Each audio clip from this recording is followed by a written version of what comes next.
Now it's on. Now it is on. You know why? Because the New England Patriots, so far this season, through 4 games at the quarter pole, they have performed well offensively in 1 game. There were some glitches, against Baltimore. They've played well defensively in 2 games. They've established a running game. They have exceeded expectations for what we thought the product would be. And now they've had a character win. Well, character moral victory? A character moral victory at Lambeau Field. So, if you ask me, it's on. It's time to start cashing in on some of the things that they have built on. We'll get to that in just a minute. Here's the game plan. Bailey balled out. Did he, though? Did he really? We'll talk about that. Also, the great Kay Adams will be in, and we'll talk about her top 5 around the National Football League. The obstacle is the way. We're going to get to that. That's some stoicism. And we have irrelevant questions with the great Josh Uche. But here comes Kay right now. How are you, buddy? Nothing says Kay Adams like stoicism and self-help. So, great. You do. You got great resolve. I know that. You know that. We all know that. How was Green Bay, buddy? Green Bay was really, really fun. I was very excited to tell every Packers fan all about Zappe. Who is this kid? Who is this kid? He's from Western Kentucky. I was really excited to see him out there. Patriots fans were in attendance, and you know how I could tell? How? Blindfolded, I could tell where the Patriots fans were because they were the only ones making noise. No one at Lambeau was loud when they were on defense. It was unbelievable. You had Matt LaFleur getting the crowd up to help the team. Can you imagine Bill doing that? I can't, but he was pretty active. Did you see that kick save and a beauty he had on sideline? And do I see furniture? Ooh. She's sinking roots. Happening. Look at all that recessed lighting. Holy crap.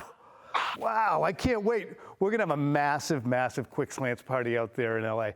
Time now for Quick Fire, of course. It's presented by your New England Honda dealers. Kay Zappe.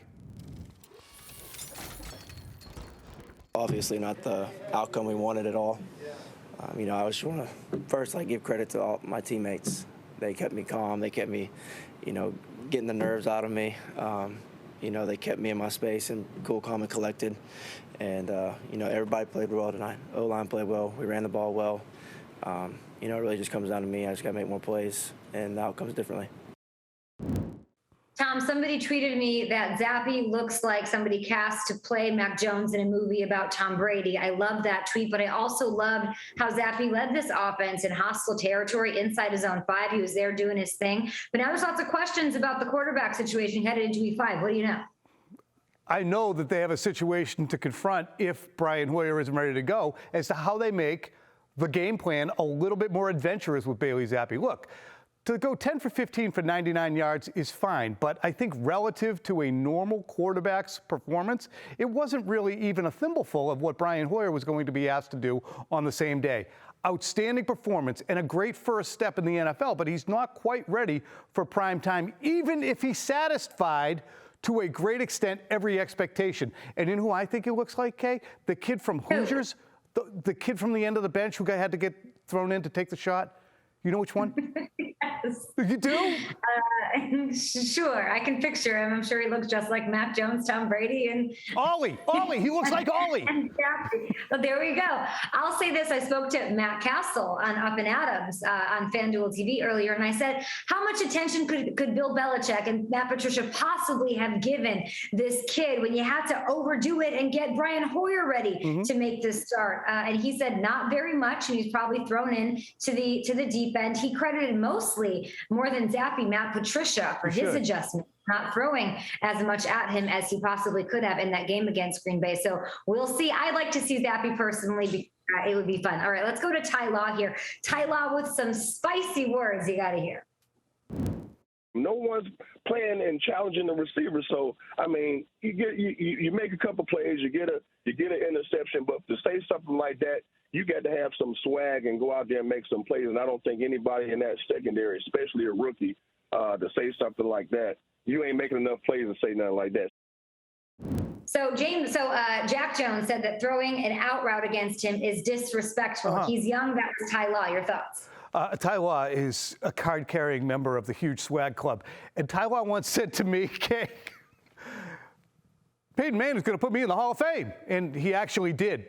There is nobody with more swagger than Ty. I'm stunned and amazed that he didn't embrace the Jack Jones swagger. But I guess that's what happens when you start to get old, Ty. Calling out Ty, if you're watching this is a clip on NBCSports.com, boss.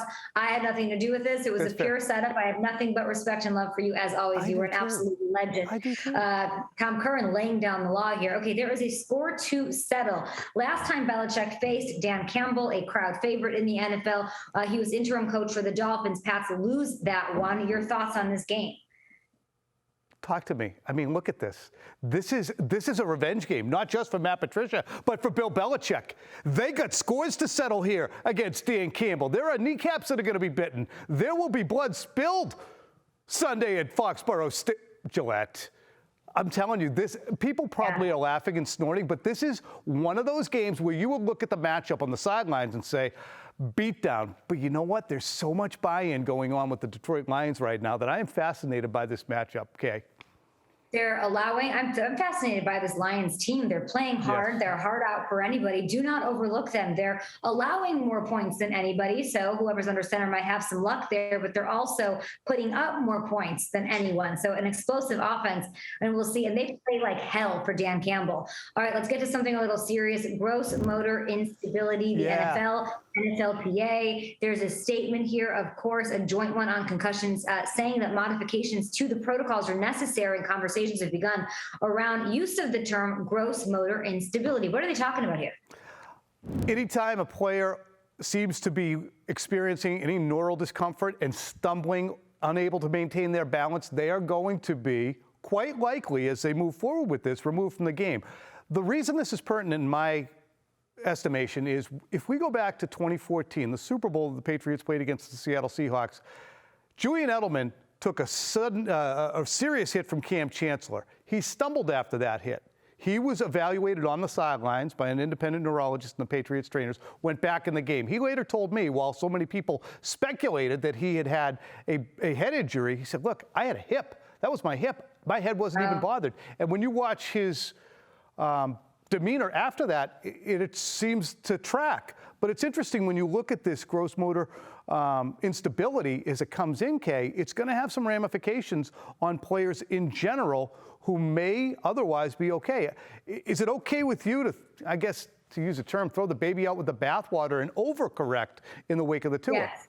Yeah. Yes, because I think we need to do a better job of protecting our players. And I think a review of the protocols is necessary, and I think that it's in everybody's best interest at this point. And I didn't pass the eye test. I felt weird about it when I saw it, and I think that we need to prioritize the health of the player at all costs. And I'm glad that they revised it because they didn't have to. And I appreciate everybody doing their part: NFL, NFLPA, Dolphins, hopefully for the most part, fans, and media for letting it stick, because the media sometimes makes a big fuss and lets it go, and they were sticky on this one. Yeah. We're gonna skip.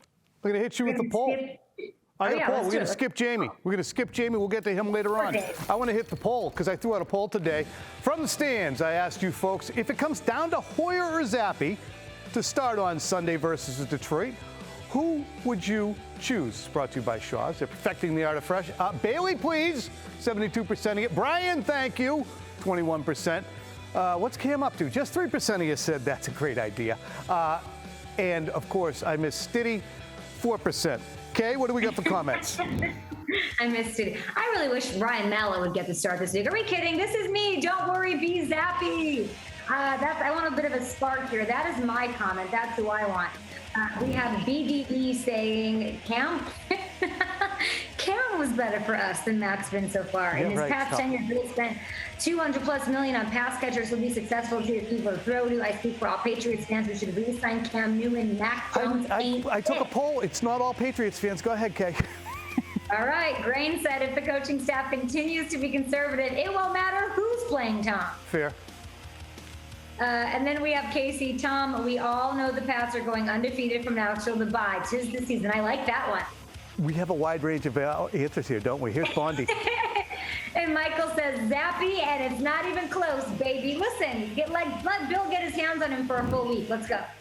This really kind of parallels the conversation we're having about the gross motor instability and the greater attention that's being paid, because as this week goes along, we'll see if Brian Hoyer is even in the mix. Same thing with Mac Jones, who Tom Pelissero from NFL Media reports that it could be another week. The Patriots signed Garrett Gilbert for depth at the quarterback position. Time for Ask Kay now. Kay, I thought this was awesome.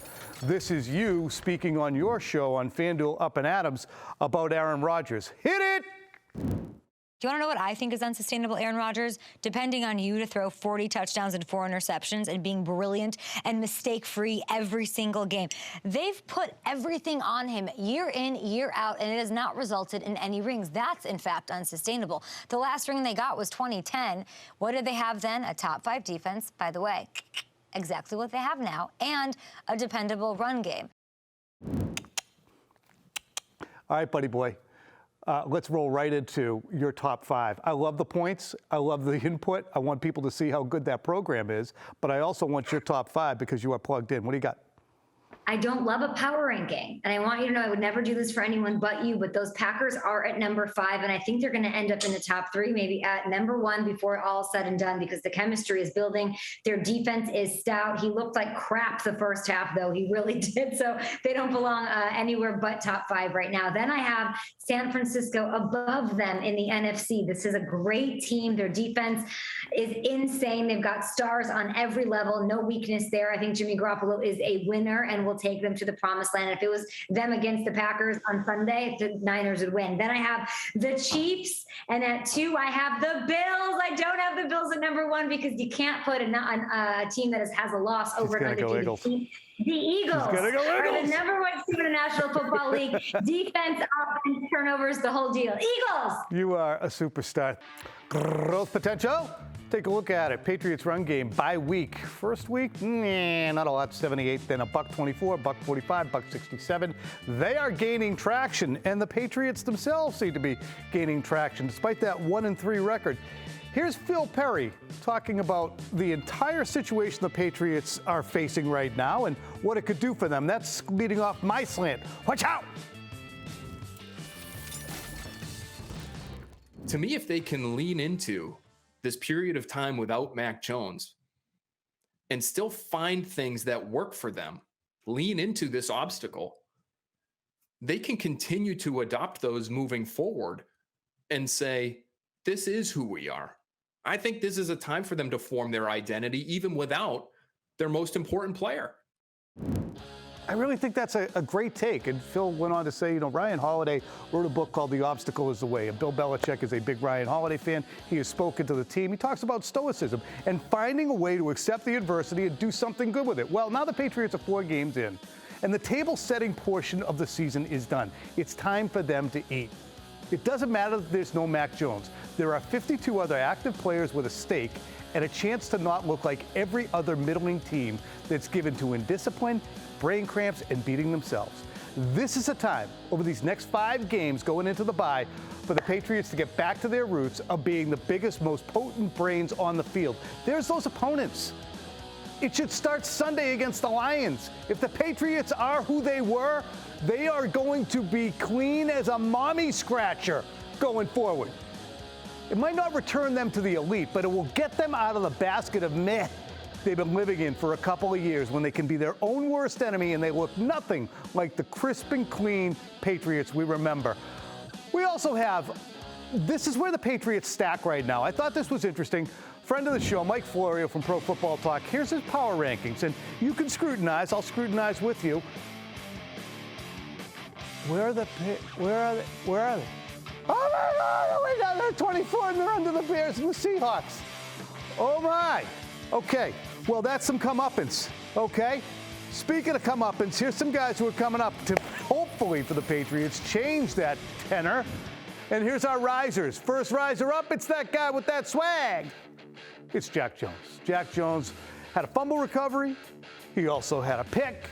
And he's also doing everything the Patriots expected him to do, ball hawking like a maniac for the New England Patriots. That pick 6 on Aaron Rodgers, said he shouldn't even been throwing it on him. Isn't that crazy? Backed it up, though. Next up, Trent Brown. We maligned him after the first game of the season when it looked like he was on the scene for 2 of the sacks that really helped to cost the Patriots that opener. But since then, he has been the man mountain moving people all over the place. The road grader on the left-hand side. Thank God that he's getting business done over there because the right side has been a problem. Speaking of that right side, old friend Marcus Cannon back with the Patriots. Smart move by them bringing him back because he was out there after Isaiah Wynn, who we will get to in the Fallers portion, after Isaiah Wynn let the Patriots down yet again. Marcus Cannon came in, did an outstanding job. He is really one of their most stable players. And again, when we talk about Marcus Cannon, remember, there was a point when he was where Isaiah Wynn is right now. Salvageable? We don't know. We got Fallers right now, and let's get to our guy, Ike Wynn. We saw it on Sunday. I mean, the most mind-bending thing about his performance on Sunday was Bailey Zappe comes in. It's 1st and 10 from the 8, and he has a false start. On the first play, in the shadow of the end zone of Lambeau Field, moving back 5. That's bad enough. And what happens on the next play? He holds. Packers declined that penalty, but soon Isaiah Wynn was watching from the sidelines. I'm telling you, it's $10.413 million is spending on that guy this year. Guaranteed. He's got to play better if he plays at all. Hunter Henry also is a faller. Check out some of these numbers for Hunter so far in 2022. It's crazy because you know he's a huge portion of this team's game plan, or he should be, and they want him to be, but they cannot get him the football because they have other duties for him. Just 9 targets, 5 catches, 41 yards, 0 touchdowns for a guy who was a 50-catch guy with 8 touchdowns last year. Finally, Mack Wilson. And we talked a little bit about Jamie Collins at the top and mentioned I wasn't able to get to him. Well, Mack Wilson is one of those smaller, faster, more explosive linebackers. Again, he started the season pretty good, made some great plays early, actually led to an interception. I believe it was against Pittsburgh. He's not playing as much. Patriots bring in Jamie Collins to try and shore up that linebacker group. Looks like they're moving back to the big dudes at the second level. When the Patriots last played Dan Campbell's Dolphins at the end of the 2015 season, who was their lead running back in that game? We're going to get to that after the break. All right, ladies and gentlemen, it's the great Josh Uche joining me for another round of irrelevant questions. And I'm going to be honest with you. I was supposed to do this with Dietrich Wise, and I haven't been able to find him. So I'm going to stick to the script. Have you ever met anybody else named Dietrich? I have not. Yeah. I have not. No. He's one of one.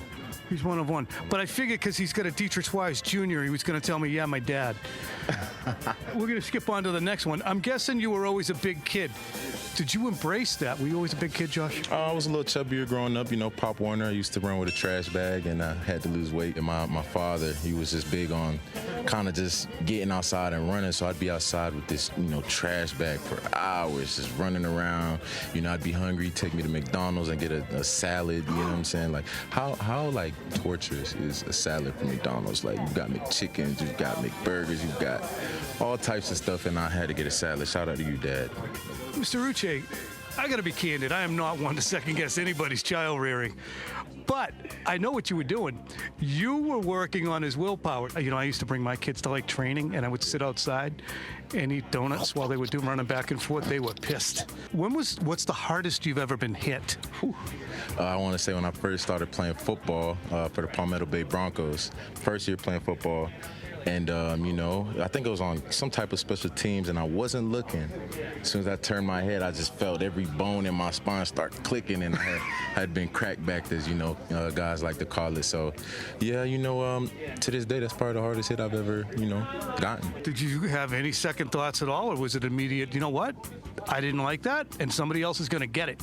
I want to say my first year of football, I think I quit. After the first couple practices, but, I eventually embraced it and, learned to love the context. Can I, again, this is you, not me. Actually, it was supposed to be Dietrich, but I'm going to tell you a funny story. So Danny Curran, my middle guy, was probably about your age. So he was 7 years old, and he got blown up at a Pop Warner practice. Mm-hmm.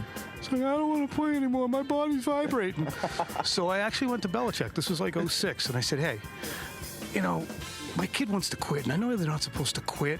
So you know what Bill says? This is good. He goes, hockey, basketball, baseball, those sports, if you don't start playing them at 7, you're screwed. Football, you can walk out there at any time and start playing. So he's like, if he doesn't want to play, don't make him play. Favorite video game at 15? Let's go rapid fire. Call of Duty. Or take that back. Modern Warfare 3. Favorite video game now? Madden. Do you agree with your Madden overall rating? It's going to be better. I think so, too. I'm a big Josh Uche guy. How'd you like that? I like that. I like that guy a lot. I really do. Hey, the last time the Patriots played Dan Campbell's Dolphins at the end of the 2015 season, their lead running back was Steven Jackson. They were trying to prove a point that they had to get their running game going. 14 carries, 35 yards, a touchdown. The Patriots did not triumph in that meeting against Dan Campbell's Dolphin. Time now for the prophecies of Nostradamus. Here's how things went last week. He's going to drop you guys a quick prediction for Brian Hoyer, because I think Hoyer is going to be a little better than you think. Here it is right here. Okay, you see it? Well, this is good. I like being able to do this. Hoyer, 21 for 34, 266, a touchdown and a pick. Wrong. Wrong. So if it's slap happy zappy, which it might be, I'm going to do this anyway. We're going to go 11 for 21 for 103 yards, 2 picks. But they win.